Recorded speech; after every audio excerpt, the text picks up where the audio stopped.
और सीरिया में बशर अल असद के तख्ता पलट के बाद विद्रोही गुटों ने असद पर ऐसा खुलासा किया जिसे जानकर आपके होश उड़ जाएंगे। असद सरकार ने एक ऐसी जेल बना रखी है जहां हिटलर जैसा कंस्ट्रक्शन, यहां कंसंट्रेशन और एग्जीक्यूशन कैंप चलाया जा रहा था। यहां 30,000 से ज्यादा कैदियों को मौत के घाट उतार दिया गया। एक सनसनीखेज आपको रिपोर्ट दिखाते हैं।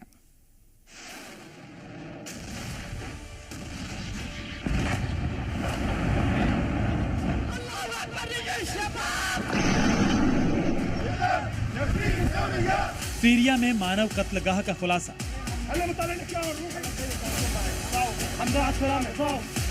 बशर अल असद या हिटलर।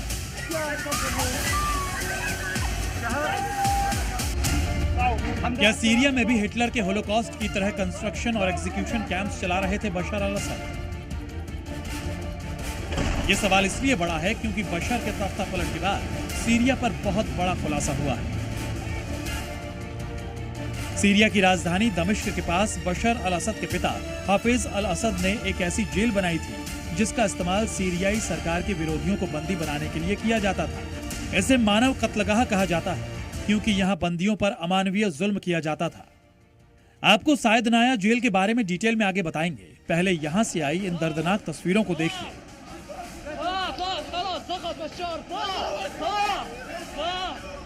असद के तख्ता पलट के बाद जब विद्रोही गुट को सायनादा जेल के बारे में पता चला तो सबसे पहले यहां से राजनीतिक कैदियों को रिहा करने का काम शुरू हुआ। सालों से संधेरी जेल में कैद रहने के बाद जब बंदियों को रिहाई मिली तो इनकी खुशी देखने लायक थी।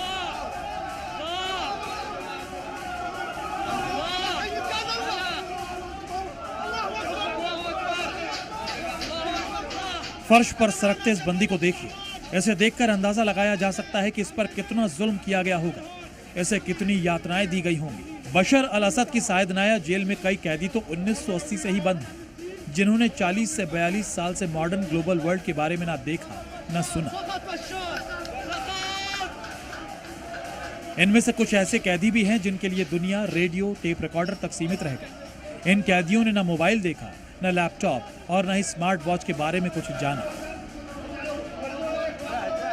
असद हुकूमत ने इन कैदियों को एक अंधेरी कोठरी में जिंदगी बिताने पर मजबूर कर दिया। इन कैदियों पर निगरानी के लिए सैकड़ों सीसीटीवी कैमरे लगाए गए थे। ये सारे वो कैदी हैं जो भीषण यातनाओं, भूख, प्यास, बीमारी और भयानक हालातों में भी बचे रह गए। इन कैदियों में बड़ी संख्या में महिलाएं भी हैं जिन पर असद सरकार के दौरान काफी जुल्म हुए।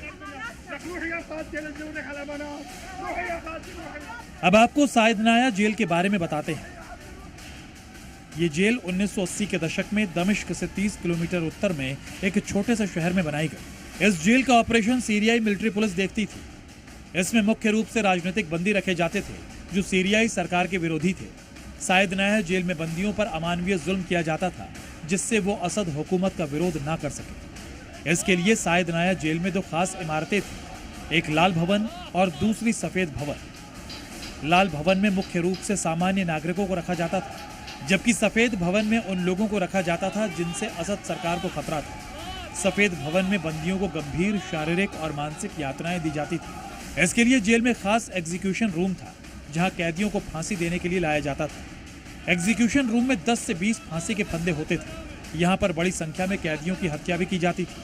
दावा है कि 2011 से 2015 के बीच यहाँ करीब 13,000 लोगों को फांसी दी गई। 2017 में अमेरिका ने भी आरोप लगाया था कि सायद नाया जेल में कैदियों की हत्याओं के बाद उनके शवों को जलाने के लिए एक क्रेमेटोरियम भी बनाया गया था। ब्यूरो रिपोर्ट, जी मीडिया।